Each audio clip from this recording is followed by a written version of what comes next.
the hardest working podcast in Portland, Oregon, man. Play no Game. What's up, you guys? It's Cartier Bob, and as I speak right now, the Suns are down 3-2. And you know what's going to happen? Because I want this on film. Suns in 7, just like this podcast in 7. Welcome to the Play No Games podcast / show. We going to the next round. I'm inspired. Yes. It's Cartier Bob. It's Arthur. It's Jamal. Costa's not here.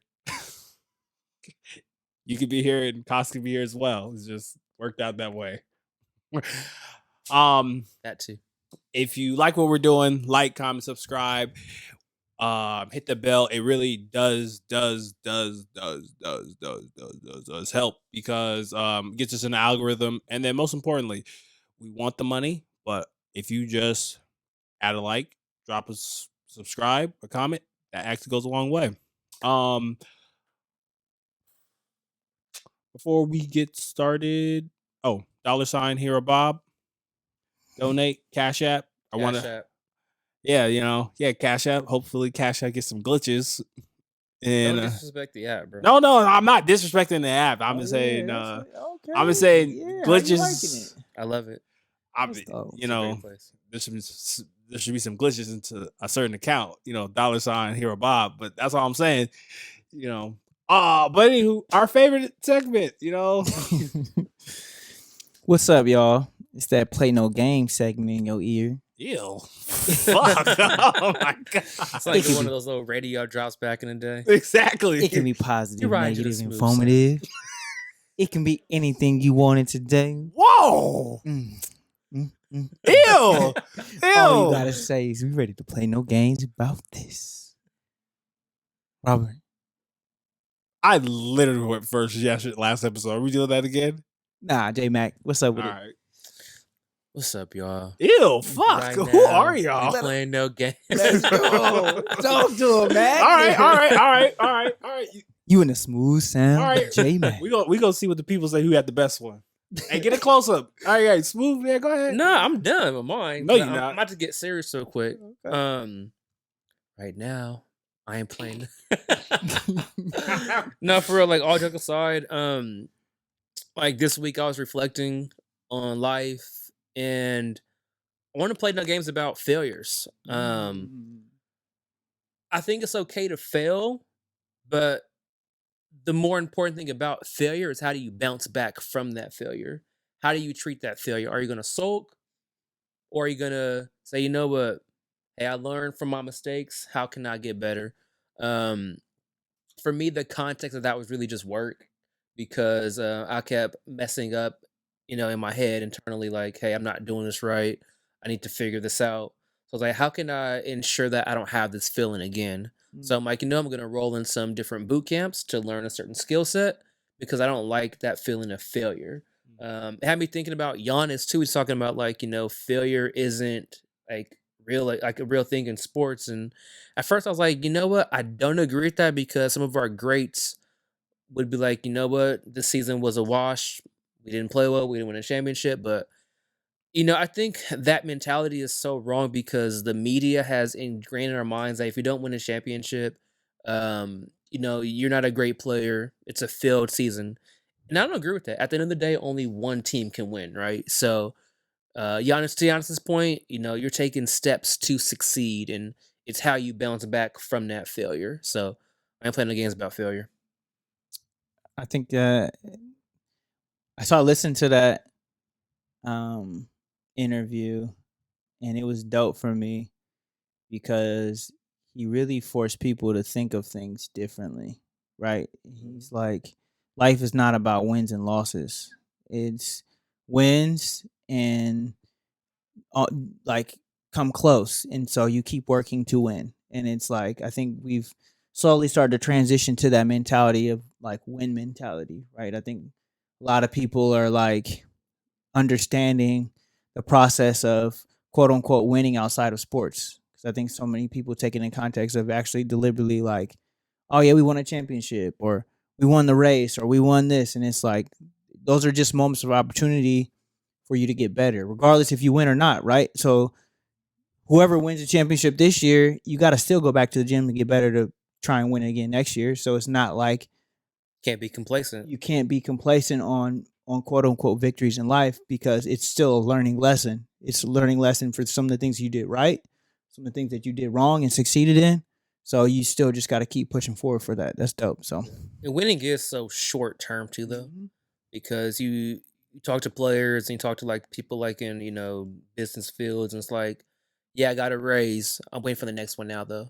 That feeling of getting extra money is only gonna really last for 2 months because your checks are increased. But after month 4, month 5, it's like I'm making the same amount of money now. Now, how can I enjoy the process of working to accomplish my next raise? So it's really just, I guess, goal setting in a way. Once you reach that point of that pinnacle, quote unquote, for that particular moment. mhm.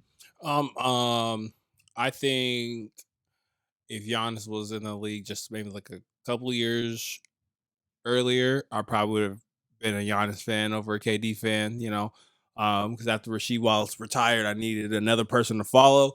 And I like what Giannis does. Like I feel like he's a very balanced, well-rounded person on and off the court. Gives me great things to brag about because sometimes KD off the court, sometimes hard to defend some of his decisions, but he's a human, so that's why I like to really talk. But one of the things that, as you both were talking about this, that like really arose with me that I feel like we just don't talk enough about is that what is the definition of success, and I think that's a large issue of what's going on with a lot of the problems in our society is the lack of opportunities. Um, because I'll just say this: I feel like if we had more opportunities, a lot of the things that we like fixate on wouldn't be a large fixation because I think every day like I have so much gratitude that we're able to come here Wednesdays to like talk, document ourselves because I say this humbly every Wednesday after I release an episode. It's like, yes, I want tons and tons of people to download, but for every viewer, the one person who does sit and watch, the two people who watch like that, like you're literally doing your dream. Like I feel like people underestimate that, and Mhm. they are like they're thinking the accolades are like right then and there, and forget that there's work in between. And Mm. Yep. people's definition of success looks different. We're like the success of not just this podcast or just like other people's sex looks differently from the glamorization of what is plaguing um Society. our society, which is celebrities. Instant gratification. No, instant gratification, but celebrity. Like Okay. we're a celebrity driven Yeah. society Yes. in America. We're like, it's like, what are these people doing? Yes, it's entertaining, but I just know me. So so no, I resonate a lot with that. So no, failure is a part of it, and it's, you gotta find what your level of success is. You going next? I can go. When I'm playing no games about, I had something really good, then I forgot. I can go. Oh yeah, okay, I'll go last. Yeah. I ain't playing no games about communication. Um, it the one thing about communication for me, I think it crosses not only like real life or business, like home life, relationships, um, community, like in all facets like of the word, communicating to someone else becomes very important. Um, and I think people have begun to kind of slip on communication and allowed fear or other things to blur the lines and seeing people as people. Um, and I think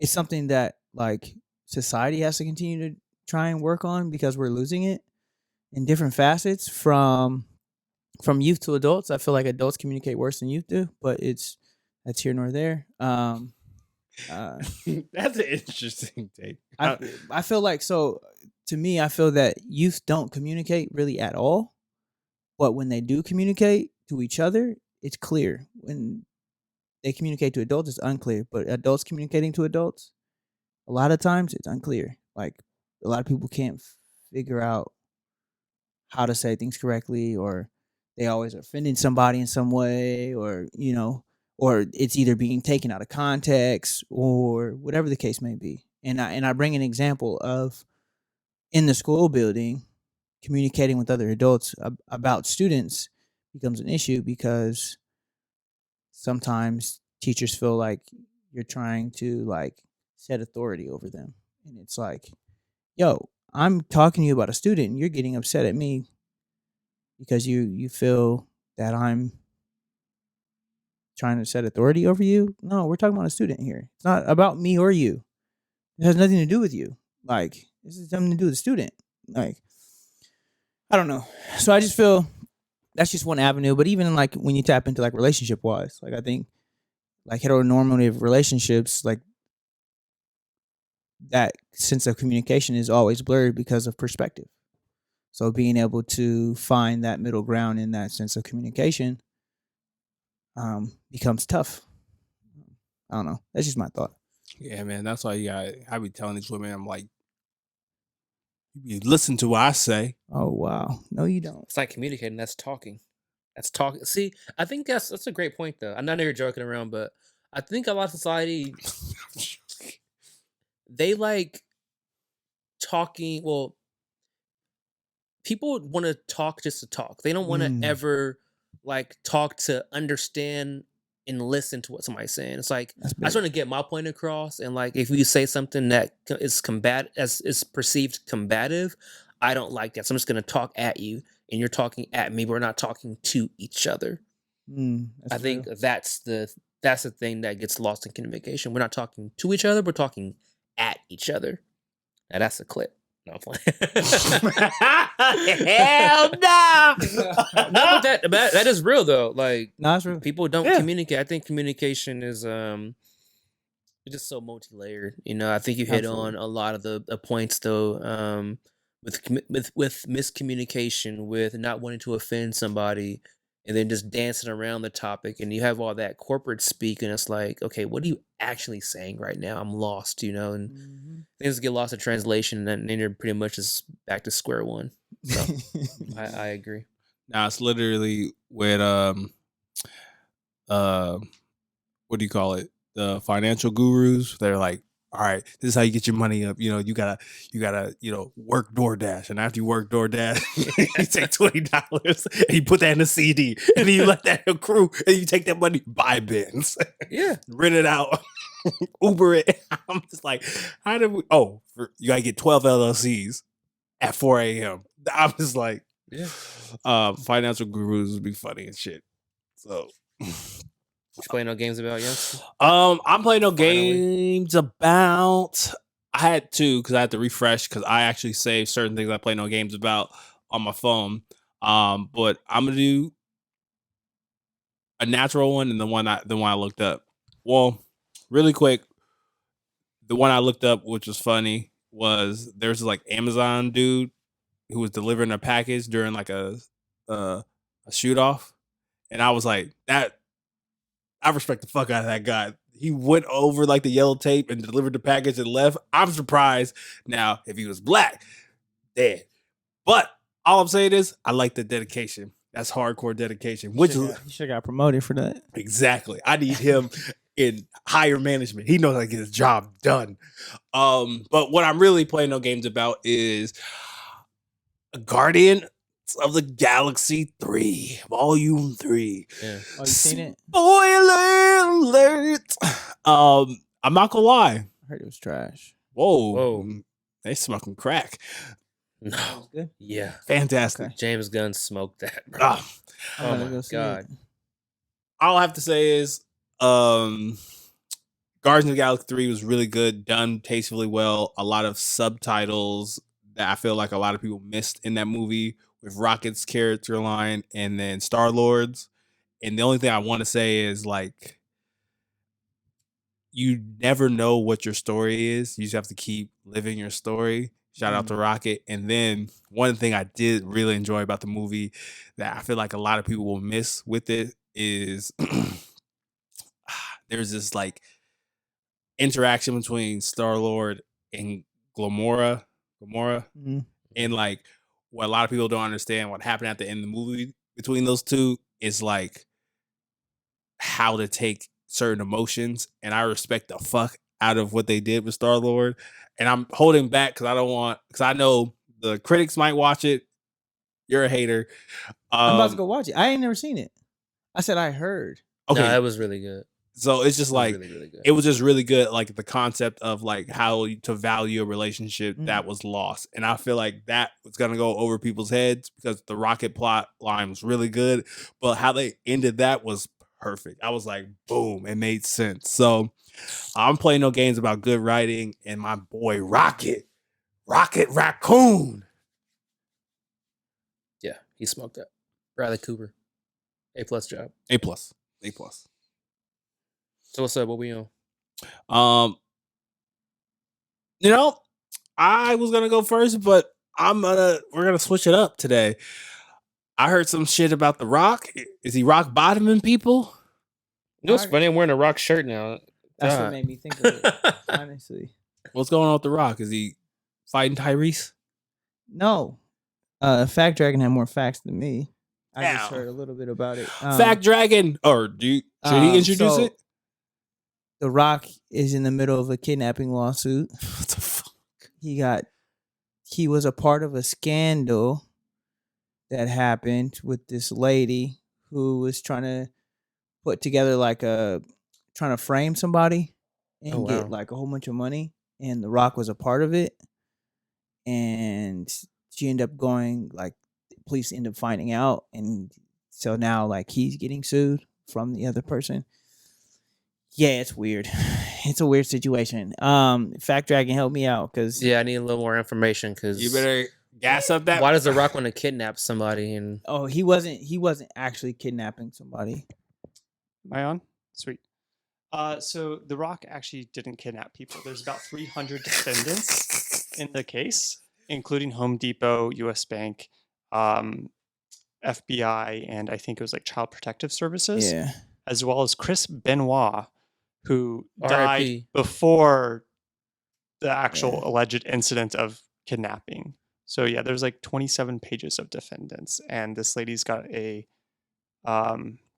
she has a history of mental illness. Something. That's what it sounds like. But yeah, so that's kind of the case right now. Yeah. So this is a wash, basically. Yeah, basically. Okay. No, we can turn this into something. All right. If y'all can get kidnapped by anybody, who would you want to get kidnapped by? Oh, wow. Literally nobody. I don't want to be kidnapped. Whoa, I don't think you're using your imagination. Robert, I don't want one of your sexual fantasies getting kidnapped by anybody, bro. Why can't you get kidnapped by Tessa Thompson? Where you at, girl? Tessa Thompson, you can come kidnap me. Lock me up, throw away that key. You don't want to be kidnapped by R. Kelly? He's definitely gonna lock you up and throw away that key in the ignition. Nigga, pause. What the that fuck? was a bar, actually. But on a real one, Tessa Thompson, she can, I feel like she could teach you some things. I'ma learn. You know what I'm saying? What? She's a great actress. Y'all see y'all heads is in the. What? We gonna do some script reading. She's like, this person is weak. I get somebody else. I should have stole somebody else. But no, I think Tessa Thompson, or she's about to get Jonathan Majors on you. That's not funny though. But wow. I could take Jonathan Majors. Okay. Yeah, I can. What kind of fight? Are we talking about like sanctioned fight or like, street fight? Street. Oh, sanction rules? Oh, prison rules? I got him. You have to shank him? I'm not gonna say I'm shanking, but I just got him. I got him. But in short, I don't want anyone kidnapping me. I don't. Absolutely not. I don't want Boo! that. Y'all are not fun. Fact Dragon, Backseat Critics. If y'all could get kidnapped, who would y'all want to kidnap y'all? Roman Polanski, because that way, after he kidnaps me, does whatever drug rape stuff he wants to do, he'll go on to win some Academy Awards, and everyone will just forget about it.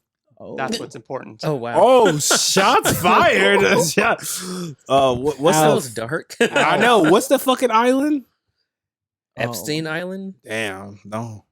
Yeah. How do we get here? I ain't trying to go to. He said Alf, by the way. See, if y'all would have made it more fun, Alf. Who's Alf? Yeah, you don't know who Alf is? No.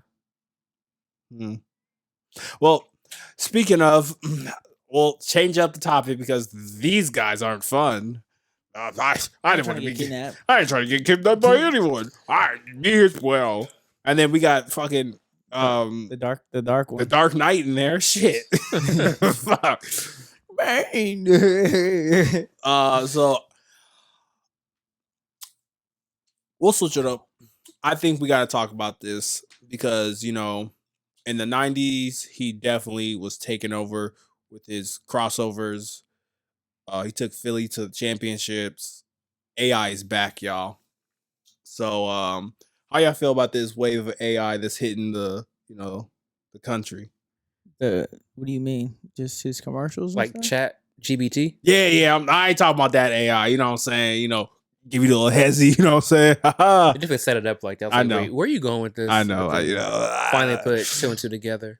Artificial intelligence. I feel like we should talk about this because there's a South Park episode for this, not the Chat GBT one, which was hilarious. There's also a movie about this too, like a guy falling in love with AI. Really? Yeah. Fact Dragon, her. Yeah. I think in short with like Chat GBT, excuse me. I think people are gonna find any way to abuse it, I think something probably that this company made, they made it from like a good place, but then with that also comes back characters or just like people trying to abuse the system. Like you shouldn't be using Chat GPT to get your homework done. Like, why are you going to college or high school for then? Like to me, that you're just cheating the system, and at the end of the day, you're really only hurting yourself. And like, you're gonna find people that are gonna ask questions and try to fall in love. And I heard a story that somebody was talking to an AI chatbot, and it was like, "Hey, should I?" Trigger warning. Hey, I'm thinking about taking myself off this planet. And then they're like, "How can I do it?" The AI responded, "This is how you can do this, but ultimately, I suggest you speak to a mental health counselor."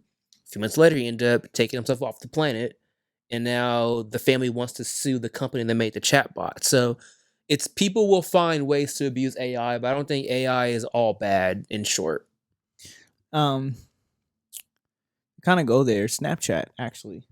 Oh yeah, my AI. Yeah. What the fuck? So you can ask. I learned this. So I have Snapchat, and why you got Snapchat? And it appeared on my Snapchat, and I was confused on what it was. I was trying to get rid of it, but you can't get rid of it.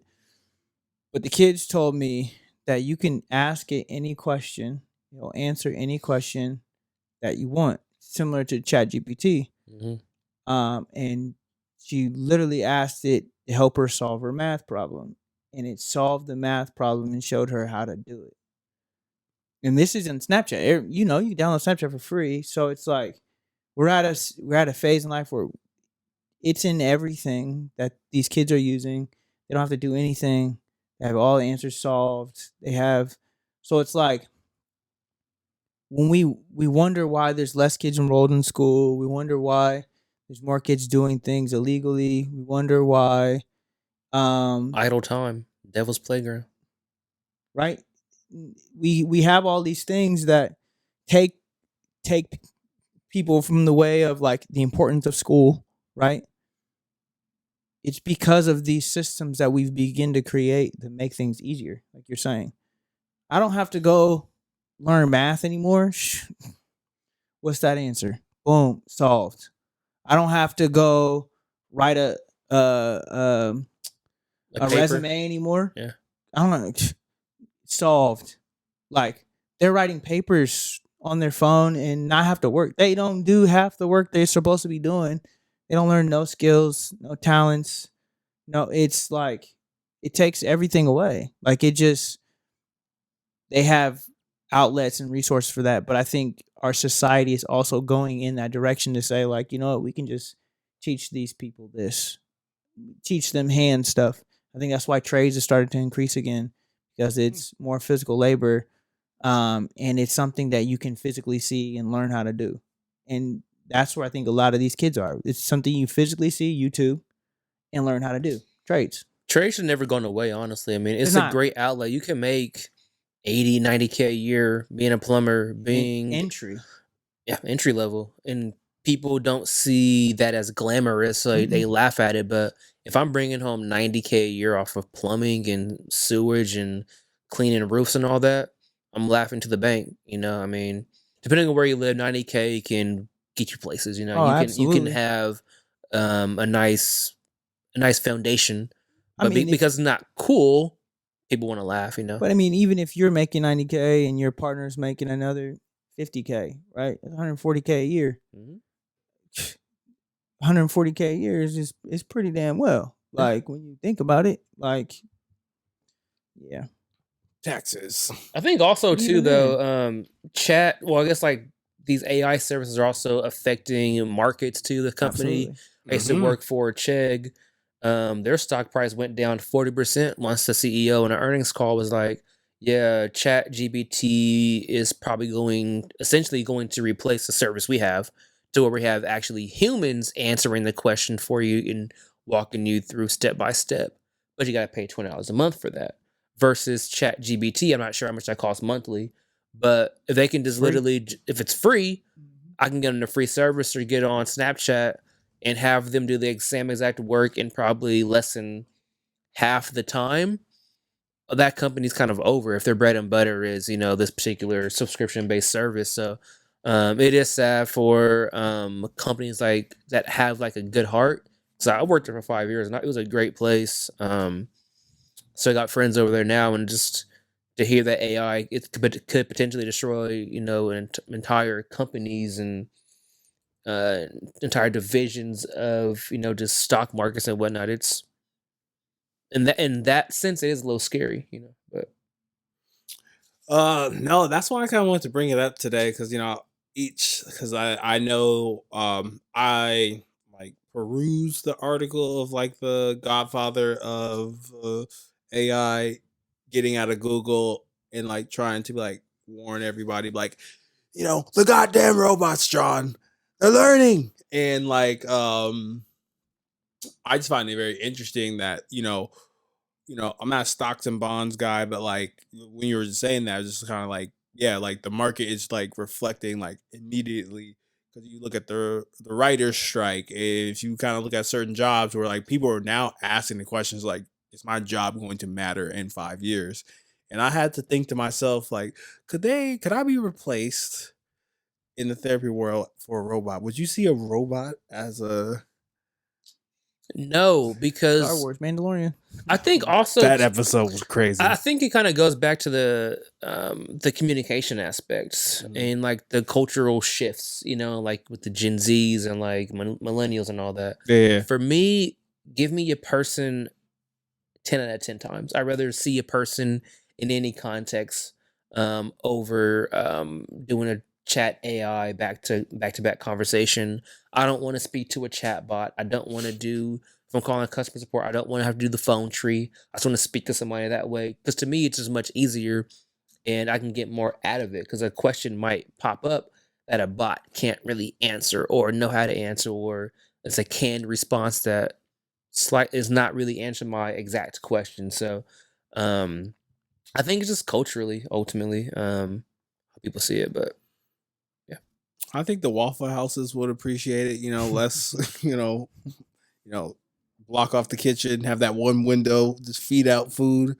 you know, because I'm just curious, what industries y'all think will be like affected? Because like I was just thinking about it. If an AI can write a script just think if an AI can write I bet out you could. like a legitimate like Mandalorian script.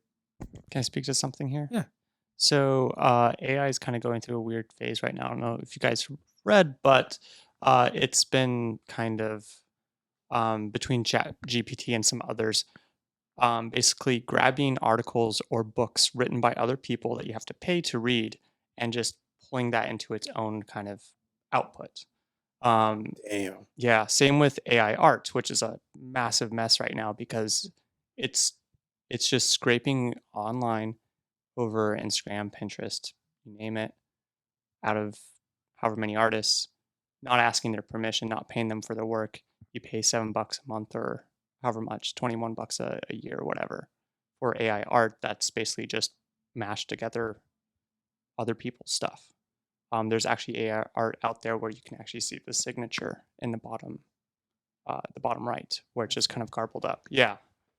Getty Images is actually taking, I think, it's not ChatGPT, I forget who it is, to court right now because you can see the Getty Images like watermark in a AI generated photo.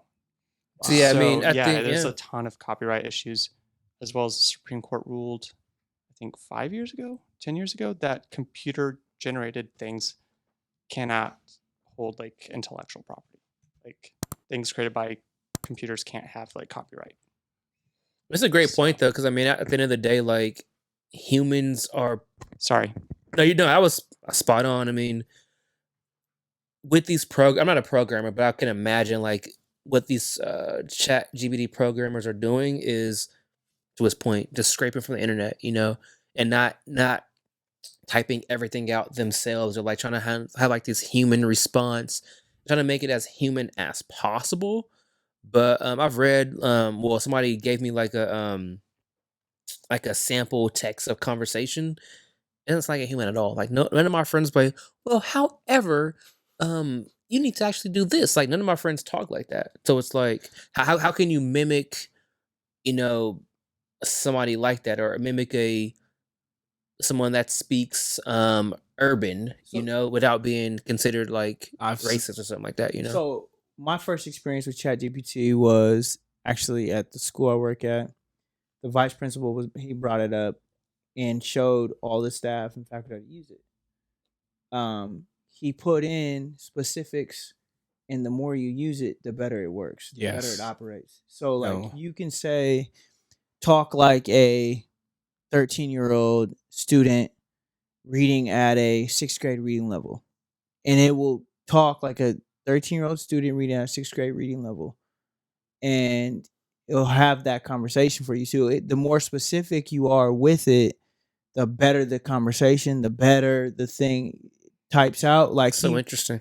So he had something about Martin Luther King. It was like, write a paper about Martin Luther King from a high school seniors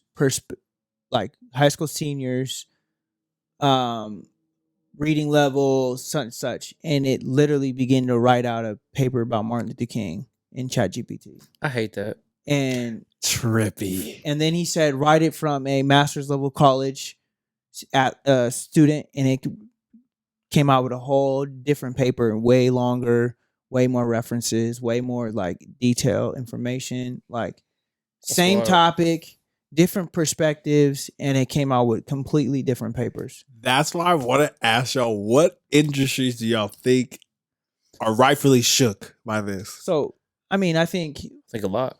Absolutely.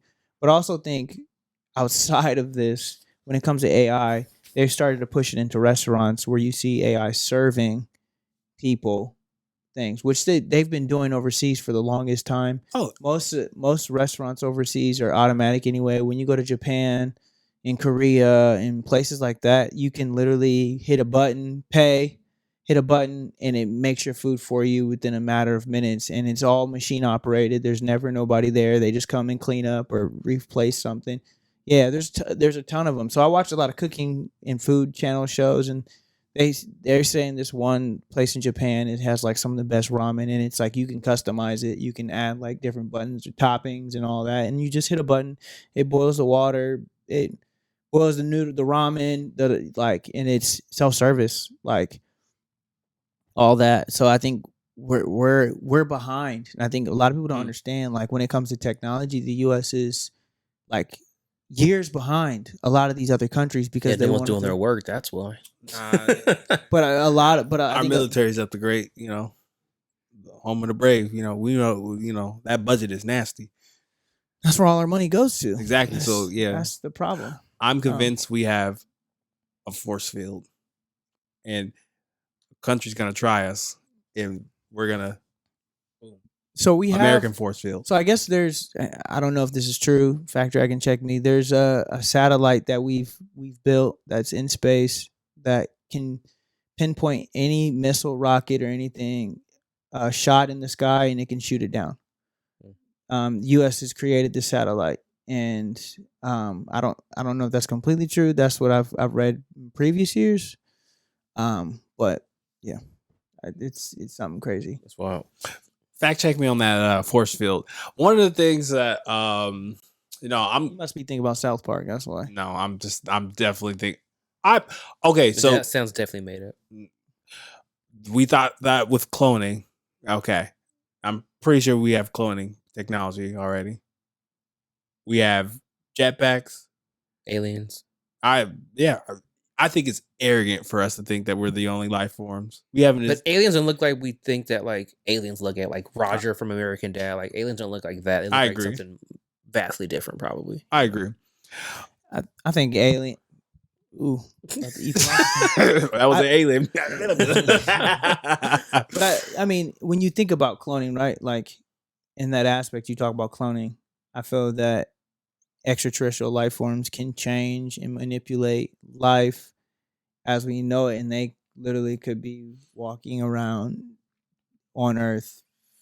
I mean, when you think of when they talk about they're finally expressing about UFOs, it's like they see thousands of UFOs every year, and it's like everyone's like, we know this. Like this is late It's nothing information. new, Yeah. yeah. It's nothing new. But what is that stopping point, right? How do you know if they're landing? How do you know if this, or how do you know?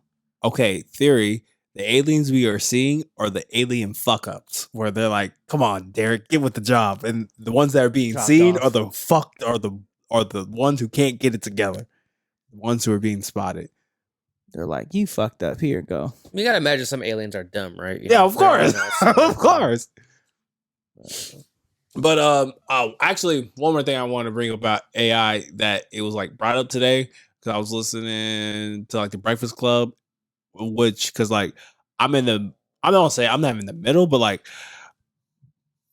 I always say, great power comes great responsibility, and like you know, AI, as you both and everyone has masterfully said, like without the checks and balances, it's gonna get wild. But I heard an AI music track from Timberland and Biggie, Yeah. and the song slapped. And like, not the same. I hope like you know if that does come out, the Biggie's estate you know gets a cut of the money. But like That's being not able, coming out. I'm gonna start with there's no way because but like these music companies are way too stingy. There's no way they're gonna have somebody's likeness and voice being used without them getting a piece of it. They're not going to go for that. They're gonna sue the pants off whoever made that. But did you hear the Biggie song though? No, I it was great because they did one for Kendrick. They've done one for Drake in the Weekend. They had Drake rapping Ice Spice voice, and Universal, Sony, all these companies are not going for that. Like it's not happening. It's too much money. Too much money for them. Way too much money involved. Fact Dragon. You must have been messing up a lot right now because you came a lot. So the current, I guess, missile defense system that we have is called the Standard Missile, the SM-3, which is a ship-based one that shoots a missile from a ship. The one that's satellite-based was back in 1984 called the Strategic Defense Initiative, also known as the Star Wars program, basically pushed by Ronald Reagan during late Cold War. So force field? Just say no. No force field, just missile to missile. Okay. In space. I think I was going to say this, but... and maybe lasers. Thank you. Allegedly, I have a friend who... Is an alien? No. Where are you going with this? I have a friend who, you know, serves our country. And right now... Thank you. Right now, you know, he's, you know, doing stuff, and I talked to him maybe like 6-7 months ago, and he told me something. I don't know if I can say this on the show because they might come for me. They will, but it's all right. Was he actually a friend 8 months ago? No. I'm sorry, we talk when we talk. It was a joke. But like he was saying aliens are real. And how he described aliens. Okay, I can't say the other stuff because he told me I can't say, but he said that the aliens that we're thinking about they're attracted to conflict. And they're attracted to like a lot of like friction. And like we have like, I don't care if nobody says, we got shit that Google don't know. We have shit. And he was telling me about some of the shit we have. Yeah. So aliens are real, guys. Tell us off camera. Okay, I'll tell you off camera. Any relationship topics today? Relationship topics. I have something for us before we couple of things. So Out of here. Before we get out of here, a couple things. One, where's this at? I can't think. My brain is mush. That's my notes. Fact Drag, I'm gonna need your help on this one. The devil is an alien. So there is this thing that came out. So a 33-year-old Utah mother wrote a children's book about grief because the husband died a year ago, and you're now the toxicologist, and just fact check me, Facts Dragon, came out that she killed her husband. Oh, Jesus. And literally, homeboy told his best friend 2 weeks before he passed that I think my wife is trying to kill me. And then, so homegirl wrote a book about grief and gave to her children, like, yeah, and is making money. So I have a question for y'all. If your homeboy texts you and he's like, I need some help. Or actually, before I go there, how do y'all feel about that story? Like, what is coming up for y'all? Like, that's wild, right? I mean, for me, it brings up sadness because I mean, I've lost my dad, and like the fact that like the mom is like kind of making light of that situation to her kids, really bothers me. I'll just leave it at that. Sorry about that. I lost my dad young too as well. But to me, I think we live in a society where money is priority. And it's tough because we create these obstacles for ourselves. Like, we put kids in tough situations. We put families in tough situations. We put peers in tough situations. We challenge each other to put ourselves in the wrong situations for money. For example, student. Yeah, a lot of my references are students. Sorry. Wonder what he does. Student comes in today crying because her mom couldn't give her money for a prom dress. Yeah. Right? It's like a simple like $20 or something. That prom dress ain't no $20. She already had money for the prom dress for her, but she just needed more money from her mom so she can purchase a prom dress. In my head is like, students in these situations, when it's something they're so fascinated about and so attracted to doing, they'll do anything in order to make this money. Don't get me wrong, she's a great student, so we ended up giving her some stuff that makes things work. But those students who don't have those resources, what do they do? Right? Still get into sticky situations, put themselves in vulnerable situations. Like, I think because we are attached our society to money, it's like it's the do all or end all. And people do whatever it takes to make something happen. Or yeah. I have comments about that. Back Dragon. Wow, he's 4th member today. So sorry. No, you're good. This is beautiful. I love it. So yes, she allegedly did kill her husband with a overdose of fentanyl that she laced in a Moscow Mule. Oh Jesus! Must have been a quick death because fentanyl is very strong. It gets a little crazier. She apparently asked an acquaintance for some of that quote unquote, some of the Michael Jackson stuff.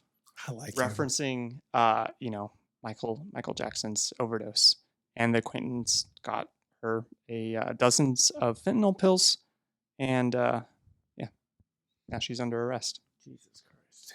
Yeah. Yes, that is true. Fentanyl is no joke, so that was probably quick and ugly, unfortunately. And the reason why I wanted to bring that up is he sent a message to his friend. And in this day and age of like how many times like men are just talking about the situation, because there's a lot of men who are like, I'm gonna, stick it out in my relationship or things like that, where it's kind of like, I feel like more of these things happen, and like I don't think we talk about this stuff enough, because I always have to say that, women go through a lot of stuff, right? Where that has to be acknowledged. We gotta continue acknowledging those things. I think we do an excellent job here, because like we go back and forth and things like that. But one of the things I wanted to cue in is I'm pretty sure that man said something and he went under the same stereotypical trope of, I'm gonna grit my teeth, I'm a man, blah blah blah blah blah blah. But in his gut, he was like, this is fucked. And more or less, it's just like trusting your instincts. And I think one of the things that men struggle with is like, we receive a lot of our love from our families. And sometimes that could be, the same thing that's going to harm us. We're like, knowing that you don't have to have a family to feel enough and to be loved, knowing that that love can just be from you just being and not being a producer.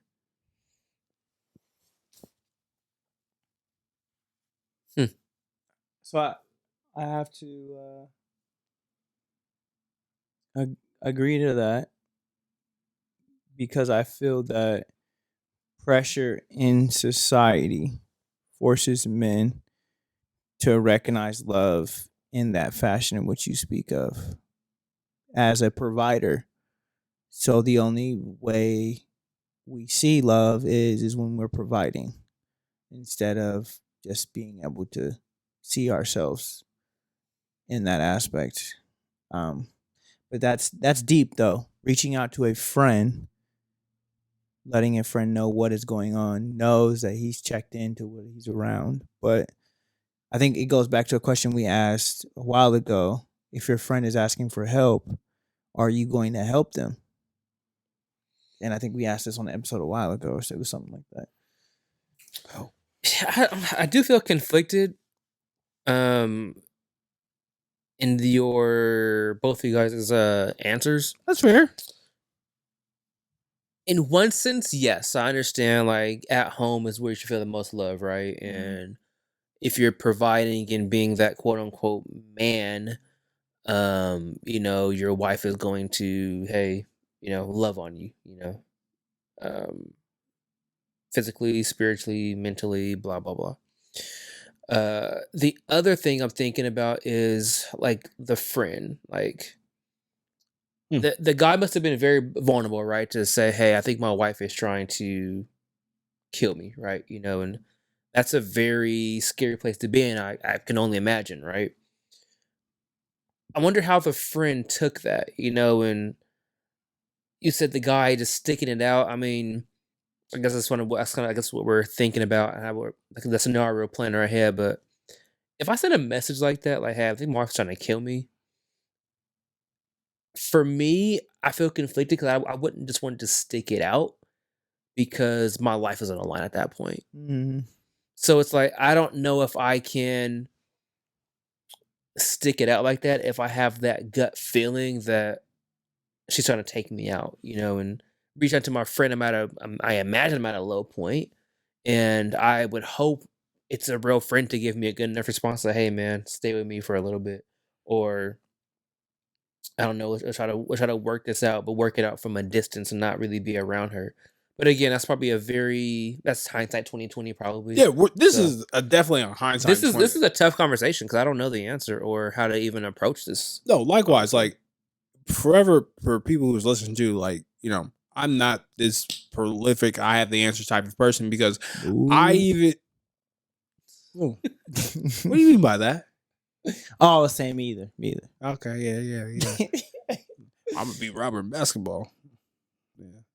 Anywho, I gotta blur that out. Anywho, the reason why I bring that up and wanted to talk about it is like I think as men we always fall into the stereotypical trope of I'm going to provide or I'm going to stick it out. Because if we look at the average, I believe averagely, and I'm using intrinsic knowledge of like, you know, I've seen people, and I'm not using figures and studies where like most men, in my opinion, in families, they'll tolerate DV, they'll tolerate verbal abuse, and they'll tolerate, because I feel like most men, when they are around their wives or women, like they have fear, but it's not the fear of like, oh, this person's really going to take my life, even though it's just like you have that paranoia, but you also be like, you know, there's this. So I feel like a lot of men would endure or not have endured these type of things and are in horrible co-parenting situations, horrible marriages, and they think a lot less that there's no possibility because this is the road of a man.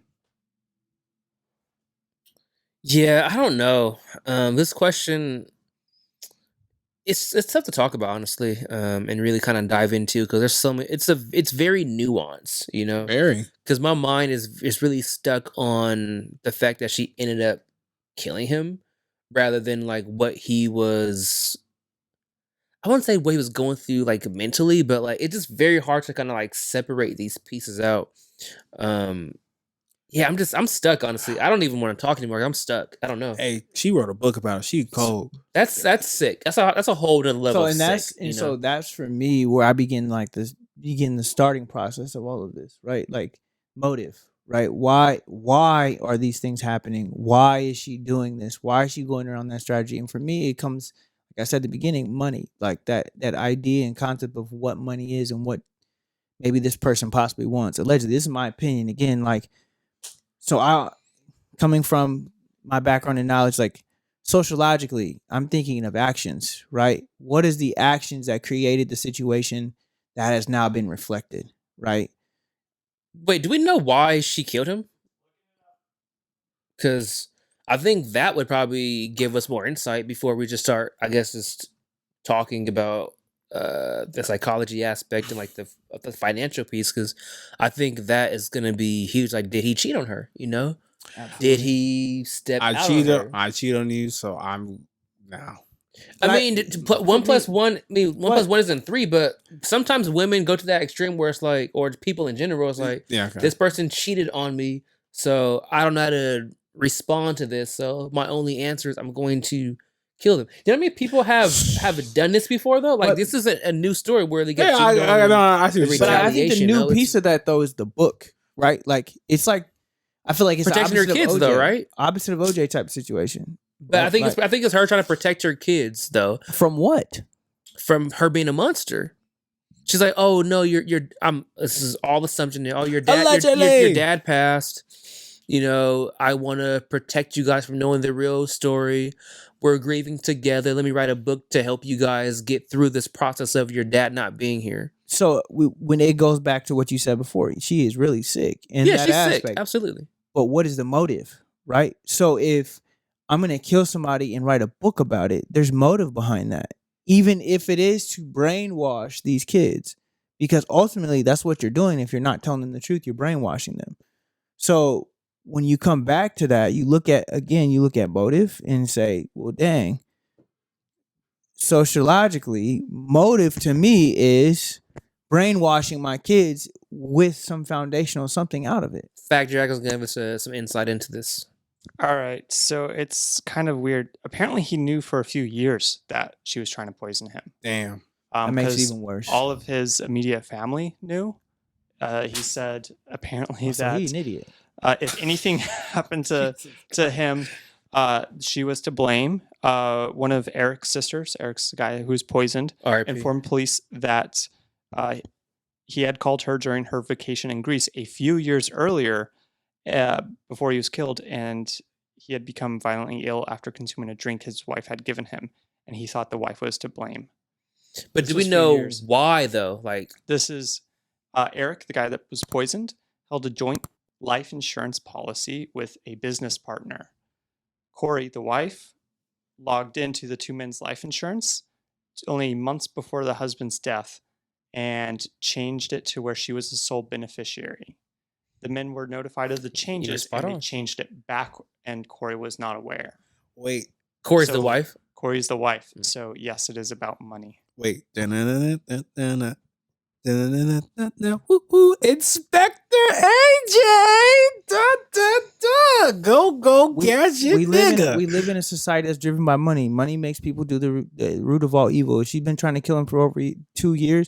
Even without those facts, you have to break it down and realize what she compensated out of this process. She realized she couldn't get the settlement. So what does she do? Let me write a book about this story so I can get some type of compensation out of this. Oh, no, I got to hunt you in the afterlife. No, she at the end of the day, she is a sick person to, first of all, want to... Absolutely. But I have way even more questions now. Like, yeah.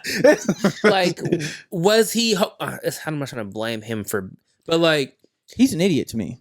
You told your family? But, like, to me, it's like, was he not giving her money? Or she would just literally, like, I just don't care about him anymore. Regardless. I just want the money. I see where you're going. And I guess I just want to leave it on this point. Now that, we know it was like a couple more, it was a 2-year venture process. She's sick. The part of like leaving, like we never talk about men and women leaving. You're not happy? Go. He ain't fucking you right? Go. If he ain't giving you the money, go. Like we try to force people into these expectations instead of being like, all right, I've tried to this way. All right, this person's clearly not going to change. Nope. And for me, that is where I look at him and say, you're in the wrong. You caused your own demise. Hey, he ain't about to hunt this studio. See, I don't want to put that on his jersey. I don't blame taking that lingo. Yeah, we ain't put that on his jersey. No. I don't want to blame him for his own death or for the death that was caused towards him.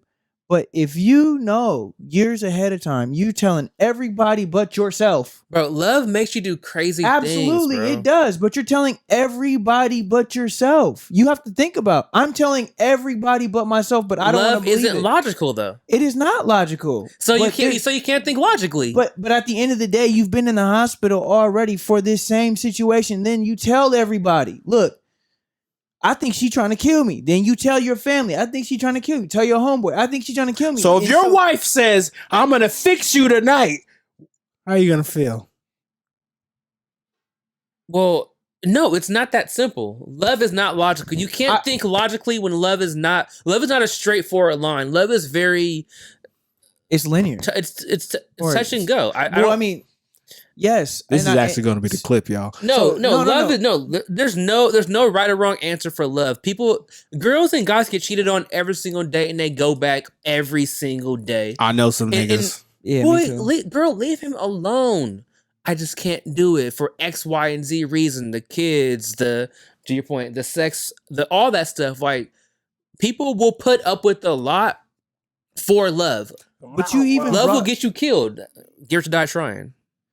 But you brought up a good point though when it comes to life and death though, right? There has to be a point in your life where it says life or death. I'm definitely picking life. Out of this situation, you've tried to kill me multiple times. It's not logical. It's not that easy. Wait, pause. This is fantastic. Facts. Hit us with the dragons. So actually, I want to bring up another case because I'm reading through this whole article on Washington Post. That was it a few years ago. There was a murder here in Portland, Oregon, where a wife back in 2011 wrote a book, How to Murder Your Husband, in which she described 5 core motives and a number of murder weapons from which you could choose if her character were to murder her husband in a romance novel. In 2018, she followed through and actually killed her husband. I remember the fuck out of that. Love is sick at the end of the day. I mean, I do agree. Like, from a logical standpoint, if I'm thinking straight, absolutely, life or death. But we hear stories all day where the husband kills the wife kills the husband, and people fantasize and romanticize these romance murders, and you have Romeo and Lifetime Juliet. TVs. You see all these different shows around. Why'd you kill your husband? Why'd you kill your wife? Because it's romanticized in a way. Yeah. Is that Romeo and Juliet type of love in a way? It just, to me, love is not logical, so you cannot make logical sense of something that is illogical. I think that is pretty simple, but it's so complex, though. I'm afraid when she say choke me. This man got some crazy fantasies over here. I'm afraid when she's like choke me, I'm like, well, damn, if you die, they gonna come for me. Oh my god! I actually want to get to this phrase. I'm not gonna lie. That was so much passion. You talk about that. That's gonna be one of the clips. That was beautiful. That was beautiful. That was beautiful. Yeah. The fact, I guess the part that I kind of want to join in on with it is You're like, late. Absolutely. hello, darkness, my old friend. Is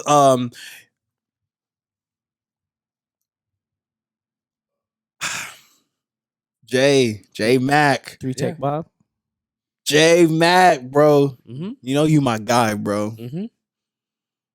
One of my guy. Get to it. Mm-hmm. But I gotta side with my boy AJ. The reason why I gotta side with my boy AJ is discipline. I just know, and I hate to use this, in like the sex connotation, but we'll say like this: we're like, when you're first learning how to stroke, you gotta learn, because the very first few women that you have sex with is not going to be the greatest time, because you're learning, right? But over time, men should have discipline, where you shouldn't have to go around town to mess on and fuck on everything. Like, you gotta know, be like, you know what? I'm drunk. You probably are not a gazelle. You're something else. I'm gonna leave. So the reason why I'm saying this is because that I feel like, not once again, RIP, I ain't gonna diss that man's jersey, but it's like, it comes to a point where, like, I know love is a very powerful drug. Hell, I've been under it. I don't know if I'll ever be in love again, but see, this is why men can't talk. Okay, y'all look at this. Say a word. I ain't say nothing at all. I don't know if I'll be in love ever again. All I'm saying is, I hate y'all so much. Y'all, wait. Okay. Y'all got something to say about that? I have nothing. I'm just saying, you're speaking from a logical standpoint right now. Robert, to your point, what you literally just said about your past love interest, you did stuff out of character, right? Allegedly. And were you thinking logically? No, because love is illogical. Batman was thinking logically. Let me tell you, if you're thinking logically, then you maybe would have done stuff differently, though. But you weren't, because love is illogical. No. Yes, love is illogical, bro. You're speaking with a clear mind right now, but you did stuff that you probably thought you would never do, and you did it. What did you do? I'm pretty sure I did a lot of stuff. Okay. I was illogically thinking, because love is not logical. Okay, great. I was glad that I'm not dying alone on the field. No, I've been saying that from day one. Hold up. Yeah. I'm not discrediting that at all, because I've been in that situation. Mm-hmm. But the timetable of these things, right? Absolutely it matters. Mm-mm. Because you put yourself in this dark hole of reality and in fantasy, because of the hope when it comes to love that this is going to work out. But the reality, no matter how long it takes.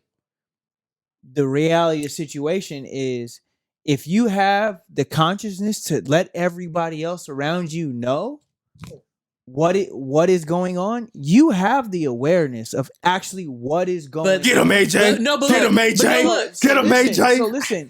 So there's absolutely no. I have to agree with you. Love makes you do crazy things, but if you have the ability and audacity to let other people know your situation and how you're feeling inside emotionally, you're not fully checked into the aspect of saying love is going to make me do everything, because you wouldn't see that. You wouldn't see that as such. Wait, I got him. Don't. No, I do. You don't. Okay. So would you be so drunk in love to have a threesome with you, another guy, and your significant other? What? Love makes you do crazy things. It does. But I can't say for me right now. I can't answer that question. AJ? I can't answer that question. Nah, I'm good. CB? Hell no. But look, for me, I pause because I'm trying to think irrational right now and think illogical. I'm going to. My logic brain says absolutely not. But look, if it's for me to save my marriage because I really want to be with her, yes, and she wants to do this thing to get over the hump of our issues, yes, there's a chance I might have to think about it. Wow. And do something that's out of character. But you know how many women that I know that are really good friends of mine that says, my boyfriend has done this, and that. And I don't ever say leave him, but I always be like, you're telling me I'm hearing this. I would do a little therapy on him. I'm hearing this. I'm hearing that. I think you know your answer, but at the end of the day, you're going to do what you want to do. What do? They stay for 2 to 3 years until they realize that, hey, I can't take this anymore. I'm actually done. I'm checked out. So again, you can't think logically when something is illogical. It's just science. It's science. Simple as that. Can you do your therapy voice again? No, I don't even know what I just did. I'm speaking illogical right now. I don't know. I can't think straight. Oh, here we go. But yeah, how many women have went to their significant to their girlfriends and said, "Girl, this man just cheated on me so many times." Look at baby boy. I mean, I know it's a horrible example, but like Tyrese was a dog to Yvette. But what she do? We're going back, had another kid by him, and we see these stories over and over and over where the girl double backs, has 2 or 3 kids by this dude who ain't ish. Excuse my language, and it's like, okay. How many times has their best friends been like, girl, leave that man. He is not worth anything. No job, just giving good D. That's stupid. But sometimes it'll make girls do crazy things, or women. Like, again, love is not logical. Can't think straight when you're deep in love. I don't think. But that's where where the discipline comes in. Where like, I know how powerful the drug love is. So it's not. And there's some people who, when they do understand this balance, they weaponize and don't bring all of themselves. It's almost kind of like, you have this conversation with me, knowing what's my boundaries, right? Where it's like it'll happen overnight though. It takes years to but boundaries. And once again, I want to, disrespect this man's jersey, but like, seriously, we don't know, and I'm pretty sure wasn't his first rodeo. With her? Well, clearly it wasn't. All I'm saying is, if we follow a maturity line, right, where like, I don't want to be doing 22, 23 CB stuff when I'm 31, 32. And that's the same thing with love. Love matures. Where like, I want to give my all to someone, but at the same time, I have to be okay with, if I give that person my all, it may or may not work. And I'm not going to, right? If I'm being more serious, I'm also not going to put myself in uncomfortable situations where like, I'm willing and able to have a conversation with a person where like, I need to do these things, right? But if these things compromise my value so much, I'm a grown man enough to be like, you know what? That doesn't work for me. I respect the fuck that you need that shit. I can't provide that shit to you. Let me say that again. I can't provide that shit to you. Not a grown man, but a healed man. Like, because just because you're grown doesn't mean anything. You got to be healed within. Oh, yeah. So that's the difference. Like, you're speaking from a healed man point of view. But think about that person when you're tarnished and you're hurt. When you think that this person you love can provide all this stuff for you because you've seen it before.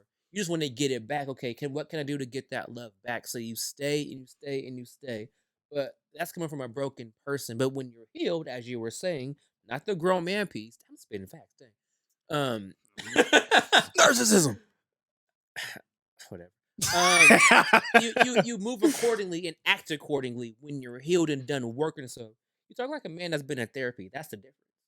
Everybody doesn't have that luxury to go to therapy and have good friends that are therapists that can give you a different point of view in life. You're my therapist. So I'm saying all that to say, it's illogical. That's my point. So I'll say this to kind of finish out what I have to say. So of course there's moments in time where you really experience love and it puts you into a different facet of life, right? You begin, like you're saying, to do things out of character, out of whack, some mentally. Nigga, please. Mentally, you're not checked into the individual. You're not checked out of the individual. You're not giving yourself own perspective, right? You're now lost within something else, right? But for me, what this story talks about is a man and a woman who we don't know the baseline, like you're saying. We don't know the intricacies of what maybe they might have been going through. The facts that we got come from him saying over a few years period of time, he has announced that he is fear in his life. Life has been threatened by his wife multiple times to the point where he even went back into his trust fund and removed her name because it got put into there. So again, he has begun to make conscious life decisions. Yes, he's madly in love. But in those moments of being madly in love, you begin to start seeing yourself and making conscious decisions. You can still be in love. Again, from my perspective of what I went through, there was moments in my blurry vision that I could see, and I realized what was going on. That is what got me out of the situation, is because I knew on the other side. How long did it take? Oh shit!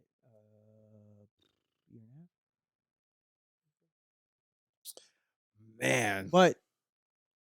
But there's moments in time in which you begin to see blur and clarity, and things don't make sense.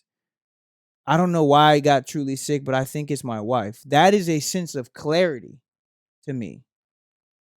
I might be speaking from a logical perspective, but to give reference into blurry vision, it doesn't come to mind that that's your wife if that is you getting sick. It's, I'm sick. I don't know why. Maybe it's something I ate. Maybe it's something else. That doesn't come in perspective. For you to put that into perspective means logically, you're steadfast in the fact that your wife is killing you. You understand. Continue to take meals and drinks from her. And that to me, that's the illogical piece. And that to me is where I'm saying is where he is. It plays a huge factor in this idea of not leaving and doing the things that he needs to do. I don't want to throw shade on this dude. I don't want to throw dirt on this man's name, like y'all saying. Man, but at the end of the day, there's moments in time where I think people have to just, like we've been saying, like step away, get yourself out of the box. Leave. I think it goes back to like the being a healed person. When you really do work on yourself, you can get to that point and fully see that clarity.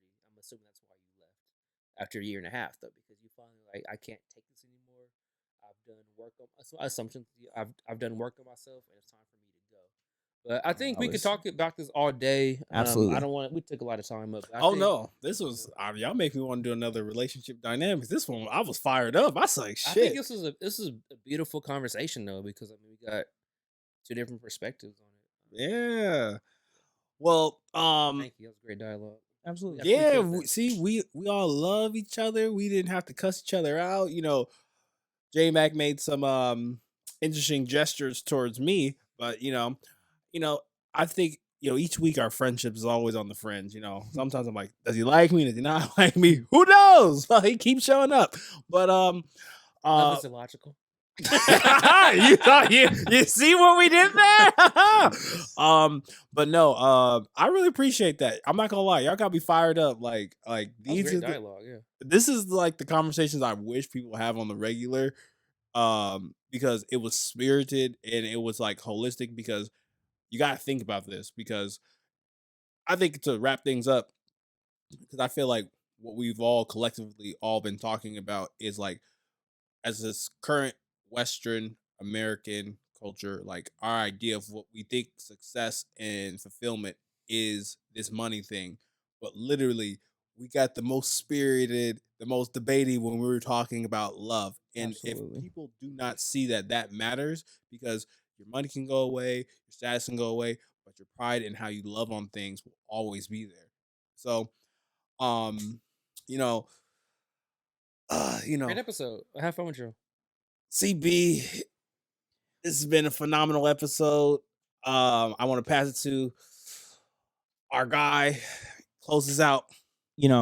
Love conquers all, man. Make sure you like, subscribe, hit the bell. Love this podcast. Absolutely. Donate to $Hero. Come on, bro. You're supposed to be ready. Oh, Bob. Go cash out. Come on, bro. Hey, man, hit that glitch in the system. Again, we are here for you. The voices of reasoning for you. The thoughts, perspective, ask questions. We're here. Communicate. But it's all out of the kindness of our hearts because we give love. We do this for love. And money. And we out. Peace. Probably wondering if I think of you. Sorry, I'm for the bag right now. Yeah, I'm for the bag right now. Yeah, for the bag that I never had. Yeah, you probably mad right now. Yeah, I got a 2-piece now. Shit, I think they call them groupies now.